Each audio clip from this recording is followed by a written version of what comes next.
Good afternoon. Thank you for joining us today for the webinar on the first 6 weeks of college. I'm Rebecca from the Office of Student Wellness, and with me I have Tiffany from the Office of Student Activities, and I have Maddie, who's a student and also a HAWK, which is a health advocate for wellness knowledge and skills. She's a peer educator. So we each have some pieces that we want to talk to you about, but first, why are we doing this webinar? So first of all, it's a series that's sponsored by the Family and Parents Program. So you'll have more webinars in the future that you can watch.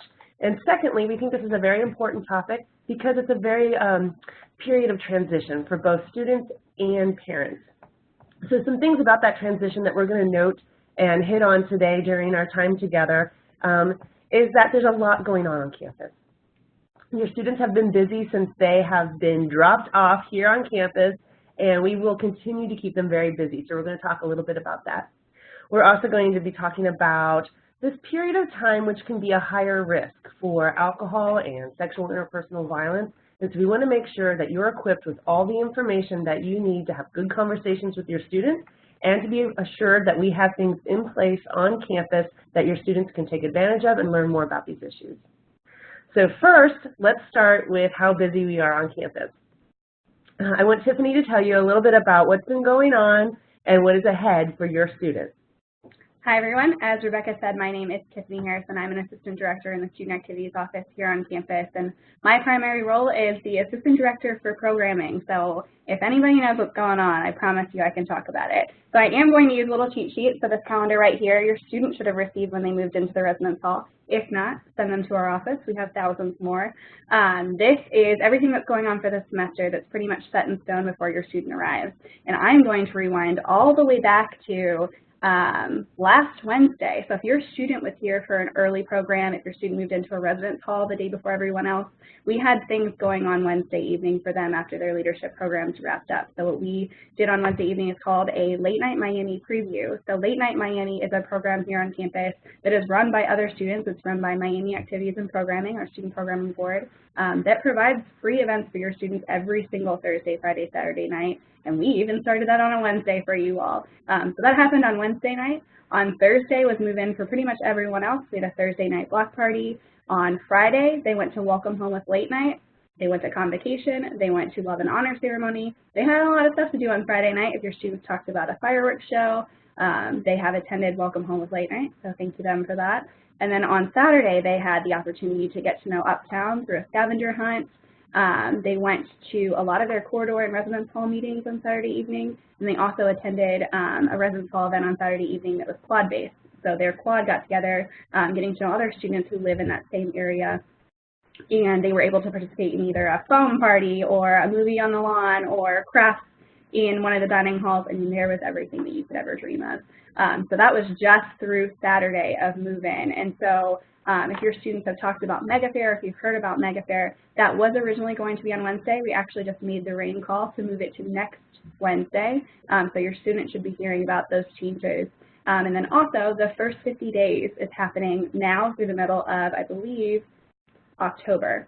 So what's 50 days from right now? So the middle of October, your student has access to the Miami University Events app.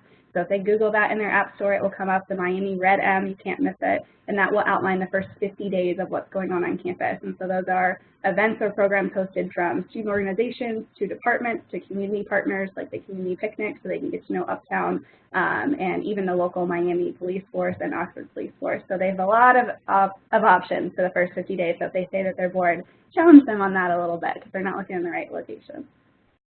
Wonderful. There is so much going on. And if you have any other questions that you want answered during our webinar, please use the chat box. And we have a monitor that will be able to forward us those questions, and we'll try to answer them in real time. If we don't get to all of the questions, we will post that information on the site with the webinar where it will be archived, okay? So thank you so much.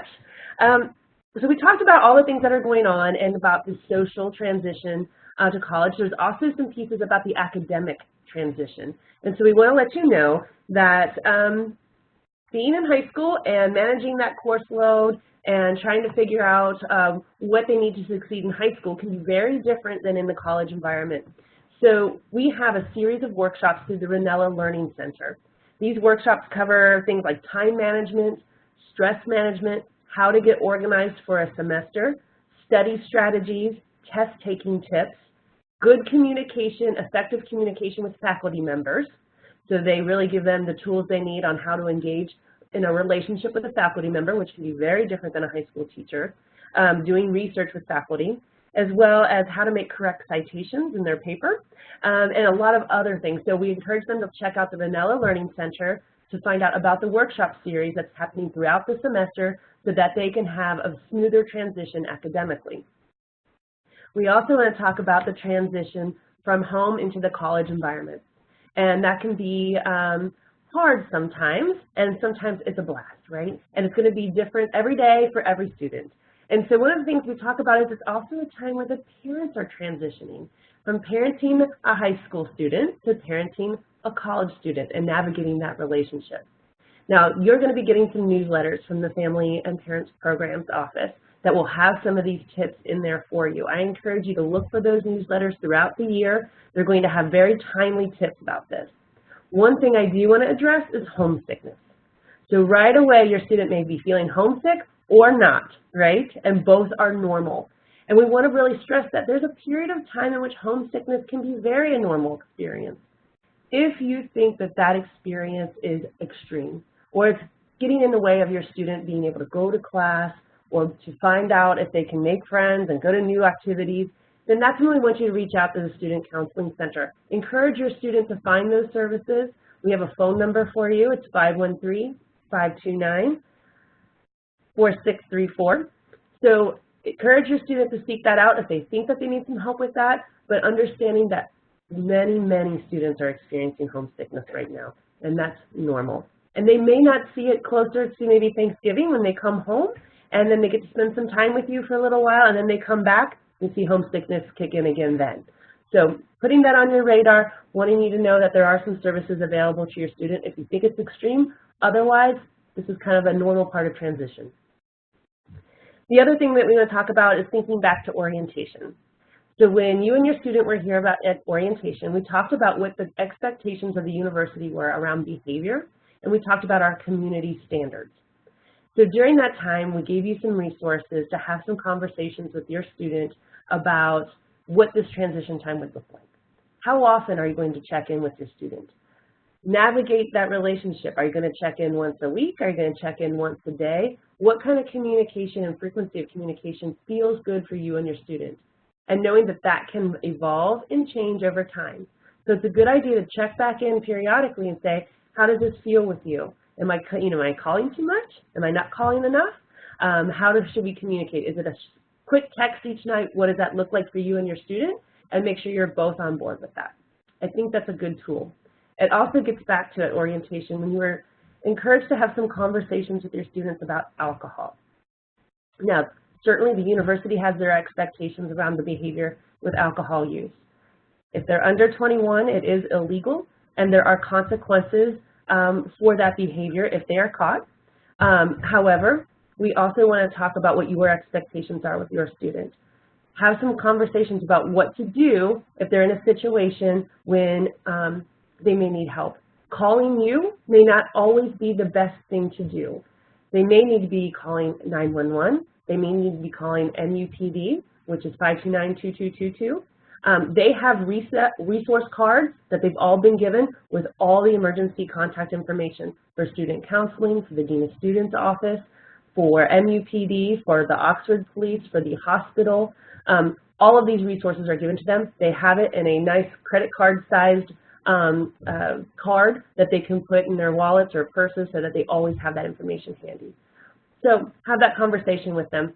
Talk out some scenarios that they may be seeing. Have them check in with you about where they are with their use and are they meeting your expectations around that. So if you do find that your student needs help with their alcohol use, there are some options on campus for them to get involved with the Student Counseling Center, as well as an off-campus organization called Haven. Both of them can talk to your student about that and help them navigate their choices around alcohol use. Also, if your student finds that their friends might need help, we have a policy at Miami called the Good Samaritan Policy. This policy goes into effect when someone calls for another student who might need medical help because of alcohol or drug overdose. Both parties are relieved from a judicial record on that experience. So they don't have to be afraid about getting their friend in trouble. They don't have to be afraid about getting themselves in trouble. Even if both may have been using alcohol, our first priority is the safety of the students. So this Good Samaritan policy can be found online. It's in the Student Code of Conduct. It is also reviewed in many programs on our campus so that students understand what the policy is and how it can be used for the benefit of each other. So the Just Call campaign helps address that as well. We also have a program called Step Up, which is a bystander intervention education program. It helps give students the tools they need to intervene in a way that's safe but also effective. And that is a program that's led by our Hawks, which is a peer health education team. So it's a peer-to-peer conversation about we got each other's backs, this is how we're going to do it, this is how we're going to look out for each other. So important messages that are going out on our campus. We also want to talk a little bit about the norms on our campus. Most students that come to Miami are non-drinkers, and that's how they arrive on campus. And so we want to also encourage you to talk to your student about that choice. Encourage them, if that's the choice that they want to make, how can they navigate that in a college campus where it may appear that many people are drinking. So think about what skills you want your students to have and know that we are also having that conversation. Before they arrived on campus, they took 2 courses. It was the Alcohol EDU for college and Sexual Assault Prevention for undergraduates. Both of these courses talked about these issues and gave some time for your student to reflect on the choices they want to make. We also have a UNV 101 course, which many of your students will be taking. It's a first-year course that kind of goes over the whole transition into college. And in that course, they talk about the choices around alcohol, they talk about sexual interpersonal violence, and they get more training on bystander intervention. If they choose to become Greek, they will also have an opportunity for education in those areas, as well as many student orgs adopt policies and training on these issues, and we have programs by request. So there's lots of opportunities for your students to reflect on these choices and get the skills they need to make safer choices if they do choose to drink. We also have some resources on campus that we want to make you aware of. Our Dean of Students office, we have a new Dean of Students this year, Kimberly Moore. We encourage you to reach out and say hello when you're on campus for family weekend. She will be visiting and be bopping around. We also have a new position called the Assistant Vice President for Health and Wellness. This Vice President is looking at how the intersections of alcohol and wellness and sexual interpersonal violence, mental health, and physical health come together and how we can make that even a better experience on campus and be more saturated on campus with our messages of good health. The Office of Community Standards. You may have heard of this office referred to as OSCR. It formerly was called the Office of Ethics and Student Conflict Resolution. It has a name change and a new director. So Director Ann James oversees the Office of Community Standards. So you may be seeing that as something new in the communications that are coming home. So be aware of that name change. We also have the Office of Student Wellness, where we house the Hawks, the peer health educators that do programming on a wide variety of topics across campus. We have a Sexual Assault Response Coordinator, where a student can go for resources, help, and coordination of services if they are a victim survivor of sexual interpersonal violence. We also have sexual interpersonal violence prevention and education programs on campus. We have a chapter of Women Helping Women, which is a confidential place where students can go and talk about these issues. Of course, the Student Counseling Center, which we've already discussed, the Student Health Services, and the Miami Police Department. But most importantly, we would like for you to hear from a student and how she has experienced her transition, how she's navigated that relationship with her parents, and what they learned alongside each other. Hello, my name's Maddie. A little bit about myself so you guys know who I am. I'm a senior at Miami University right now. I'm applying for grad school. On campus I work as a Hawk, a peer health educator and advocate, and I also work as a tour guide, so some of you parents might have been on one of my tours before, which is pretty cool to think about. One thing that I thought was really important when I was coming to college was kind of maintaining my relationship with my parents going forward and developing the new relationships that I had with my friends, with my professors, and the faculty. So some things that I did and that my parents did that really helped kind of facilitate that relationship was just in regards to outreach and making sure that we were having a lot of communication, a lot of conversation. One thing that my parents really did that helped me a lot was they would send me texts, they would send me cards, sometimes call, do things like that. So you as parents, however you think that would fit in with your student, whether it's a text of like your pet sitting on their bed saying like, oh, he misses you or something like that. I know my parents, I would call them when I was really stressed, and one thing they did is they brought me cards, or they sent them in the mail, so I have all these cards from when I was living in the residence hall. Those were just really nice, just things like everything's going to be okay. So just staying very affirmational, very supportive. I changed my major my first semester, and going through that with my parents being very supportive was very helpful, and it really helped that they were advocating campus resources in that regard too. So talking to my advisor, going to the tutoring service when I needed that. Some other things that I wish that they had done that maybe they didn't know about at the time were advocating for some of the resources that we talked about, like the counseling service. I know they were always advocating for me to come and talk to them about that sort of thing, but it would have been nice to know at the time that there was another resource on campus for me to talk about, because sometimes there's going to be things that your student isn't able to share with you. So I think it's really important to have a resource on campus for that.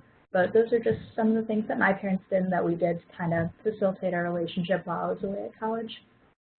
Thank you. Yeah. So we'll open it up to any questions that you may have for us now, and we hope that we'll be able to give you some good answers.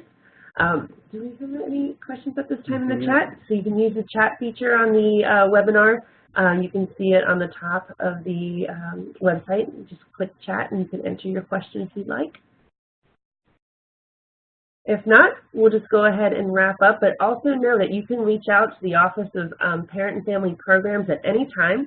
There's also a Facebook page for parents where you can talk to other parents and kind of navigate these issues and see what they're doing. And of course, we always encourage you to just reach out to the Miami General line, and they can get you to the right person that you need to talk to.